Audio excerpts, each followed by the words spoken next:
विश्व 24 न्यूज हर पल आपके साथ। मोहोळ तालुक्यातील लांबोटी येथे पुणे जिल्ह्यातील सराईत गुन्हेगार पोलिसांच्या चकमकीत ठार झाला आहे। शाहरुख उर्फ अट्टे रहीम शेख राहणार गल्ली नंबर 23/A सय्यदनगर हडपसर पुणे असे पोलिसांच्या चकमकीत ठार झालेल्या गुन्हेगाराचे नाव आहे। शाहरुख शेख यांच्यावर पुणे शहर आणि जिल्ह्यातील हडपसर, वानवडी, कोंडवा, काळेपडळ या पोलीस ठाण्यामधून सुमारे 15 गंभीर स्वरूपाचे गुन्हे दाखल आहेत। त्यामुळे त्याच्यावर मौका अंतर्गत कारवाई करण्यात आली होती। मौकाच्या गुन्ह्यात शेख हा फरार होता।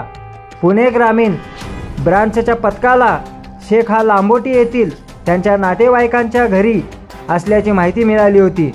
त्यावरून पुणे क्राईम ब्रांचच्या पथकाने मोहोळ पोलीस ठाण्याच्या मदतीने लांबोटी येथे शनिवारी रात्री शेख याला पकडण्यासाठी संयुक्त मोहीम राबवली होती। यावेळी पोलीस आपल्याला पकडण्यासाठी आल्याचे दिसताच याने पोलिसावर त्यांच्याकडील पिस्तुलाने गोळीबार केलं। त्यामुळे पोलिसांनी प्रत्युत्तर दाखल केलेल्या गोळीबारामध्ये शेख याचा मृत्यू झाला। याची माहिती मिळताच सोलापूर ग्रामीण जिल्ह्याचे वरिष्ठ पोलीस अधिकारी मोहोळ पोलीस ठाणे येथे भेट घेतली।